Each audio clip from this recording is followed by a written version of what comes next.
ఆస్పిరేషన్లు ఏంటి, వారి ఆశలు ఏంటి, వారి ఆశయాలు ఏంటి, ఏ ఒక్కరన్నా అడిగారా ఈ రోజు దాకా? జగన్ అనేవాడు వచ్చి అడిగాడా ఈ రోజున? మీరు ఓట్లు వేయండి, 5,000 పడేస్తాం, మీరు ఓట్లు వేయండి, మీకు 500 రూపాయలు రోజు పెన్షన్, మీకు డబ్బులు పడేస్తాం అనేవాడే తప్ప మీకు ఏం కోరికలు? భవిష్యత్తుకు 25 సంవత్సరాల తర్వాత మీకు ఎలాంటి ఉద్యోగాలు ఇస్తే బాగుంటుంది, ఎలాంటి స్కిల్స్ ఇస్తే బాగుంటుంది, ఏ ఒక్కనాడైనా ఆలోచించాడా? యువ ముఖ్యమంత్రి అంటే దేనికి? బంధులు పెట్టడానికి యువ ముఖ్యమంత్రి? మీ యువతకు చెయ్యని వాడికి మీరు వెంటబడే ప్రయోజనం ఏంటి? నా అభిమానులకు కూడా చెప్తా ఉన్నాను, నన్ను కాదని మీరు జగన్కి ఓటేశారు మర్చిపోను. ఈ రోజున మీరు సఫర్ అవుతున్నారు, నేను కాదు. మీ భవిష్యత్తు కోసం వచ్చాను నేను రోడ్ల మీదకి.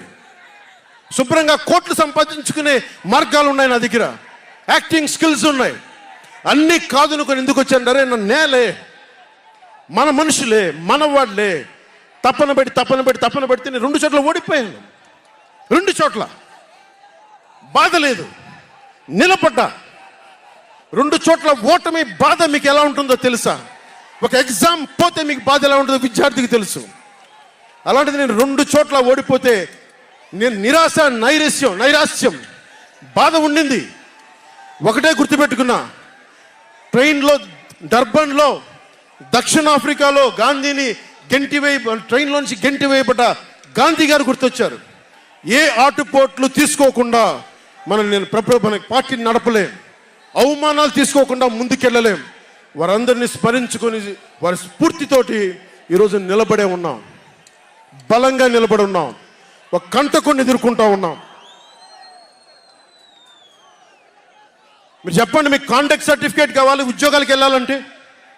మీరు ఉద్యోగాలకు వెళ్ళాలంటే కాంటాక్ట్ సర్టిఫికేట్స్ కావాలి, పాస్పోర్ట్ కావాలంటే మీ ప్రవర్తన ఎలాంటి ప్రవర్తన కాంటాక్ట్ సర్టిఫికేట్లు కావాలి.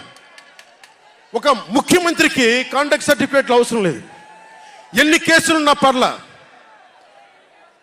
ఈ ఉండే గూండా ఎమ్మెల్యేలకి ఎన్ని దోపిడీలు చేసినా వాళ్ళకి కాంటాక్ట్ సర్టిఫికేట్ అవసరం లేదు. పోలీసు ఉద్యోగానికి వెళ్ళాలంటే కాంటాక్ట్ సర్టిఫికేట్లు, చిన్నపాటి ఉద్యోగం కావాలంటే కాంటాక్ట్ సర్టిఫికేట్లు. కానీ మనల్ని పాలించే ఈ వైఎస్ జగన్కి, వీళ్ళ అనుంగులైన ఈ దాష్టీకుల సమూహానికి కాంటాక్ట్ సర్టిఫికేట్ అవసరం లేదు. మనకి కాంటాక్ట్ సర్టిఫికేట్లు ఇచ్చే నాయకులు మనకంటే ఉన్నతంగా ఉండి తీరాలి. మీరు అలా కాకుండా దోపిడీగాళ్ళని, దొంగల్ని ఎన్నుకుంటే మనమే బాధపడాల్సి వస్తుంది. ఈ రోజున పొద్దున్నే పథకం కింద డబ్బులు ఇస్తాడు, సాయంత్రం సారా కింద పట్టుకోపోతాడు. జగన్ ఇచ్చేది చేయూత కాదు, చేతి వాటం. పొద్దున్నే డబ్బులు ఇస్తాడు, పొద్దున్నే పథకం కింద డబ్బులు, సాయంత్రం సారా కింద పట్టుకెళ్ళిపోతాడు. ఎక్కడైనా చూడు, డిజిటల్ పేమెంట్స్ లేవు, మొత్తం సారా డబ్బులు అంతా క్యాష్ డబ్బులు, మొత్తం క్యాష్ డబ్బులు.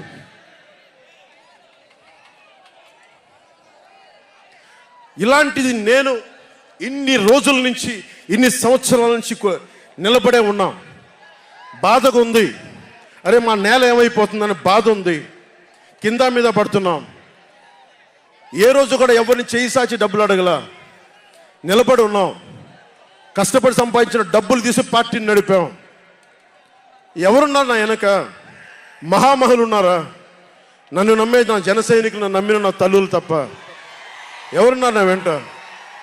ఎందుకు నిలబడి ఉన్నాం? అరే నా దేశం బాగుండాలనే కదా, మన సమాజం బాగుండాలనే కదా, యువత భవిష్యత్తు బాగుండాలనే కదా నా తపన. అలాంటి నేను సినిమాలో ఉన్నప్పుడు కూడా అందరు హీరోలు బాగుండాలని కోరుకునేవాడిని. ఒక సినిమా హిట్ అయితే, నాది అయితే 1 వారమే నేను ఉంటాను. బాలయ్య గారి సినిమా సూపర్ డూపర్ హిట్ అవ్వాలని కోరుకునేవాడిని. జూనియర్ ఎన్టీఆర్ గారి సినిమా హిట్ అవ్వాలని కోరుకునేవాడిని. బాహుబలి ప్రభాస్ గారి సినిమా హిట్ అవ్వాలని కోరుకునేవాడిని. మహేష్ గారి సినిమాలు హిట్ అవ్వాలని కోరుకునేవాడిని. మెగాస్టార్ చిరంజీవి గారు అద్భుతంగా విజయాలు సాధించాలని కోరుకునేవాడిని. రామ్ చరణ్ విజయాలు సాధించాలని కోరుకునేవాడిని. ఇలాంటి అల్లు అర్జున్ లాంటి పుష్ప హీరో అద్భుతంగా ఉండాలని, గొప్ప అవార్డు సాధించాలని కోరుకునేవాడిని. ఇలా ఎందరో, ఒకళ్ళు కాదు, ఎందరో వారందరికీ పేరున చెప్పలేను, కానీ అందరూ బాగుండాలని కోరుకునేవాడిని. అలాంటి నేను కోరుకుంటుంది కూడా మీరందరూ బాగుండాలి. మనలో మనం కొట్లాడకుండా, కులాల మధ్య కొట్లాడకుండా, వర్గాల మధ్య పోరు లేకుండా, ప్రాంతీయ విభేదాలు లేకుండా ఆంధ్రప్రదేశ్ సుభిక్షంగా ఉండాలని తపన పడేవాడు నేను. అలాంటి నేను కొన్ని నిర్ణయాలు తీసుకుంటాం. ఆ నిర్ణయాలు ఎలాంటివి? నాకు సంబంధించినవి కాదు, ప్రజలకు సంబంధించినవి. పొత్తులో భాగంగా నేను 24 స్థానాలు తీసుకున్నాను. 24 అసెంబ్లీ స్థానాలు తీసుకుంటే ఇంతేనా అంటున్నారు. 24ఏనా? ఇంతేనా? మనోళ్ళు కాదు, అవతలి వాళ్ళకి తెలియట్లా. బలి చక్రవర్తి కూడా వామనుణ్ణి చూసి ఇంతేనా అన్నాడు. బలి చక్రవర్తి కూడా వామనుని చూసి ఇంతేనా అన్నాడు. నెత్తి మీద కాలు పెట్టి బలి చక్రవర్తిని అధాపాతాళానికి తొక్కుతున్నప్పుడు తెలిసింది ఎంతో అని. ఇంతింతై వటుడింతై నభో వీధిపై నంతై తోయిద మండలాగ్రమునకంతై వామనవతారాన్ని చూపిస్తుంది జనసేన. జగన్ గుర్తుపెట్టుకో, అధాపాతాళానికి తొక్కకపోతే నా పేరు పవన్ కళ్యాణే కాదు, మా పార్టీ జనసేనే కాదు, మర్చిపోకో.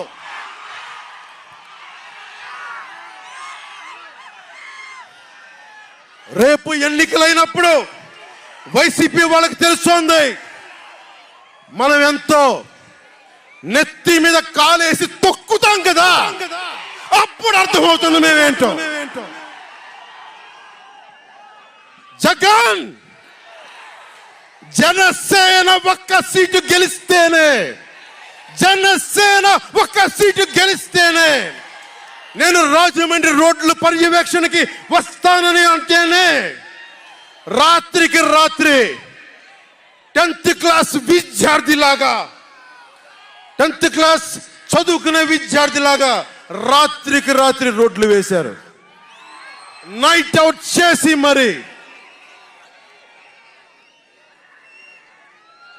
ఒక్క సీటుకే ఇదంతా. ఒక్క సీటు గెలిస్తేనే రాత్రికి రాత్రి రోడ్లు వేసావు. జనసేన 24 సీట్లతో ఏం చేయగలరో మీరు ఊహించుకోగలరా? వ్యూహం నాకు వదలండి, నన్ను నమ్మండి. 24 ఏంటి అని అంటా ఉన్నారు. బ్రహ్మర్షి విశ్వామిత్రుడు బ్రహ్మపదానికి వెళ్ళడానికి కూడా 24తోనే. గాయత్రి మంత్రం 24 అక్షరాలు. అంకెలు లెక్క పెట్టదని చెప్పండి ఎవరిని. పవన్ కళ్యాణ్ వంక కూడా చూడలేరని చెప్పండి. జనసేన మీద కన్నెత్తి కూడా చూడలేరని చెప్పండి.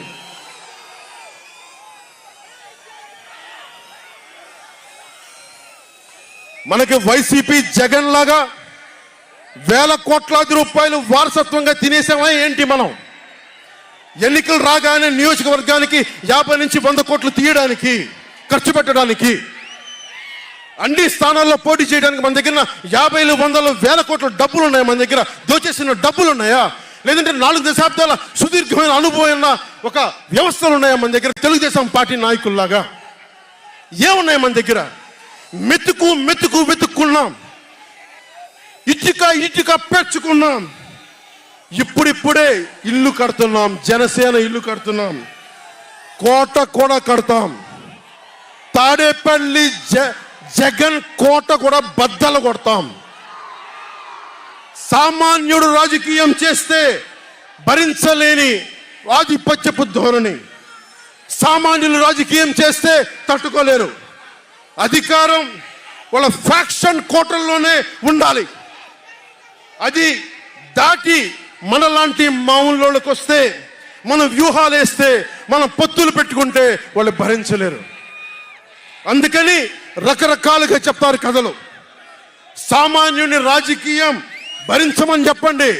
జగన్ సామాన్యుడు రాజకీయం చేస్తే ఇలాగే ఉంటుంది. వ్యూహాలు వేస్తాం, పొత్తులు పెట్టుకుంటాం, నీ కోటలు బద్దల కొడతాం.